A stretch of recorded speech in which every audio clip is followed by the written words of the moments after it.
वक्फ संशोधन बिल आया, विपक्ष क्यों घबराया? विपक्ष की मांगें पूरी, फिर हंगामे की क्या मजबूरी? वक्फ बिल पर क्यों बवाल, क्या है विपक्ष के सवाल? लोकसभा में वक्फ संशोधन बिल पेश हो और विपक्ष हंगामा न करे, ये तो सोचना ही अपराध है।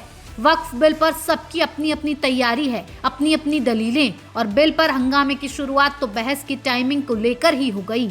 सत्ता पक्ष ने कहा कि 8 घंटे चर्चा हो, चर्चा के बाद बिल पर वोटिंग हो। विपक्ष ने कहा 12 घंटे बहस होनी चाहिए। अब संसद में बहस के मायने क्या हैं, आप खुद तय करें। टाइम चाहे जितना बढ़ा लें, जब तक सार्थक चर्चा ना हो तब तक सब बेमानी है।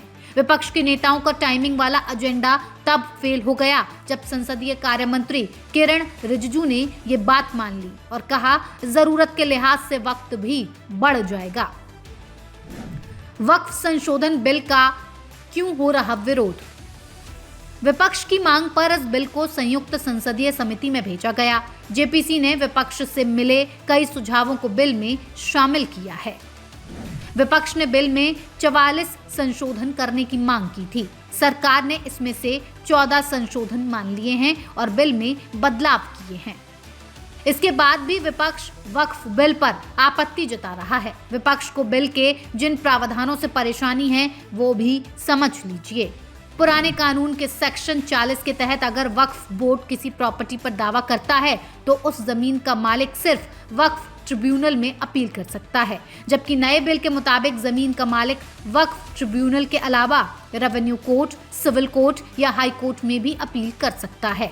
पुराने कानून में जमीन पर दावे के केस में वक्फ ट्रिब्यूनल का फैसला आखिरी माना जाता है, उसे चुनौती नहीं दी जा सकती, लेकिन अब वक्फ ट्रिब्यूनल के फैसले के खिलाफ हाई कोर्ट में अपील की जा सकेगी।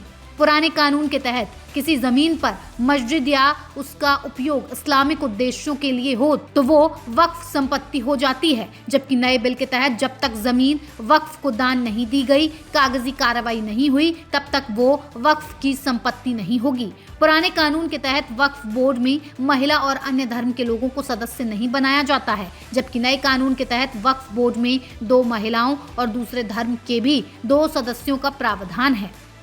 वक्फ संशोधन बिल का विरोध विपक्ष के ज्यादातर दल कर रहे हैं। मुस्लिम वोट की राजनीति करने वाले विपक्ष के तमाम दल इस बिल का विरोध कर रहे हैं। इस बिल के विरोध में Congress, Samajwadi party, Trinamool Congress, DMK, RJD और एआईएमआईएम है, जबकि बिल के समर्थन में BJP, LJP, RV, JDU, Shiv Sena और टीडीपी है। हालांकि टीडीपी ने बिल में संशोधन के लिए 3 सुझाव दिए हैं, जिन्हें सरकार ने मान लिया है, पर विपक्ष कह रहा है कि वक्फ बिल का विरोध पुरजोर तरीके से किया जाएगा और सत्ता पक्ष के दलों से भी इस बिल का विरोध करने की अपील की जा रही है। नहीं, वक्फ बोर्ड के खिलाफ हैं हम लोग। इसलिए खिलाफ हैं क्योंकि भारतीय जनता पार्टी हर जगह हस्तक्षेप करना चाहती है। भारतीय जनता पार्टी हर जगह अपना कंट्रोल चाहती है। देखिए, ये जो गवर्नमेंट एनडीए की गवर्नमेंट, जिसको चंद्रबाबू नायडू, नीतीश कुमार, चिराग पासवान और जयंत चौधरी सपोर्ट कर रहे हैं, ये वक्फ बिल अनकॉन्स्टिट्यूशनल है।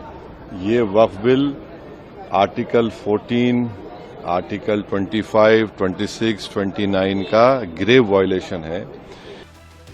भारत में वक्फ बोर्ड जमीन के मामले में तीसरे नंबर पर है। आर्मी और रेलवे के बाद सबसे ज्यादा जमीन वक्फ बोर्ड के ही पास है। हालांकि वक्फ की संपत्ति जितनी तेजी से बढ़ी है, उस पर सवाल भी खड़े होते हैं। कुछ रिपोर्ट्स के मुताबिक वक्फ बोर्ड के पास 2009 में 4 लाख एकड़ जमीन थी, जो साल 2024 में बढ़कर 8 लाख एकड़ से ज्यादा हो गई। ये संपत्ति देश के अलग अलग राज्यों में 30 सुन्नी वक्फ बोर्ड और 2 शिया वक्फ बोर्ड के पास हैं। अभी वक्फ संपत्तियों का ऑडिट भी नहीं हो सकता, जबकि सरकार चाहती है कि वक्फ बोर्ड की संपत्तियों पर कंट्रोल बढ़े और वक्फ की संपत्ति का हिसाब किताब सरकार के पास भी रहे। यदि नया बिल पास होता है तो केंद्र सरकार वक्फ संपत्ति का ऑडिट सीएजी के जरिए करा सकती है। तो ये किसी का प्रॉपर्टी हम वापस लेने का बात नहीं किया है, इधर माइनॉरिटी और मेजॉरिटी का। ये लोग जो कोई अपील नहीं है। हमारा मानना है कि वक्फ अमेंडमेंट बिल 2024 ये हमारे माइनॉरिटीज और खास करके मुसलमानों के हित में है। विपक्ष को बिल से डर क्यों लग रहा है? अब तक जो वक्फ संपत्तियां देश में हैं, उनका कोई रिकॉर्ड सरकार के पास नहीं है, लेकिन नए कानून के तहत वक्फ बोर्ड को अपनी संपत्ति जिला मजिस्ट्रेट के ऑफिस में रजिस्टर करानी होगी, ताकि संपत्ति के मालिकाना हक की जांच मुमकिन हो सके। सरकार का कहना है कि वक्फ जमीनें यदि रजिस्टर होंगी तो उनके रिकॉर्ड रखने में भी पारदर्शिता आएगी। पुराने कानून में वक्फ बोर्ड यदि संपत्ति पर दावा कर दे तो जिस शख्स की संपत्ति है उसे साबित करना होता है कि जमीन उसकी है। इसे कानूनी भाषा में बर्डन ऑफ प्रूफ कहते हैं, जो पुराने बिल में शिकायतकर्ता के पास है, जबकि नए बिल में जिला प्रशासन यदि चाहे तो वो खुद भी संपत्ति की जांच कर सकता है या वक्फ बोर्ड से संपत्ति से जुड़े कागजात मांग सकता है। वक्फ बिल पर शक्ति परीक्षण। मौजूदा सत्र में वक्फ संशोधन बिल को लोकसभा और फिर राज्यसभा से पास कराना बड़ी चुनौती है। लोकसभा में बिल पास कराने के लिए 272 सांसदों के वोट की जरूरत है। बीजेपी के पास 240 सांसद हैं, जबकि टीडीपी, जेडीयू, शिवसेना और एलजेपी, आरवी को मिलाकर सरकार के पास 293 वोट हैं। वहीं इंडिया ब्लॉक के सभी वोट जोड़ ले तब भी आंकड़ा 233 ही बैठता है, जबकि राज्यसभा में कुल सदस्य अभी 236 हैं। बहुमत के लिए जरूरी 119 वोट हैं। एनडीए के पास 115 सदस्य हैं, जबकि 6 मनोनीत सदस्य हैं, जिन्हें मिलाकर आंकड़ा 121 पहुंचता है। वक्फ बिल का चुनावों पर कितना असर? जल्द ही बिहार में विधानसभा चुनाव होने वाले हैं और वक्फ बिल पर हो हल्ला मचना तय है। 2026 में बंगाल में विधानसभा चुनाव हैं। मुसलमानों की बड़ी आबादी वाले इन तीनों राज्यों में वक्फ बिल बड़ा चुनावी मुद्दा बनता नजर आ रहा है।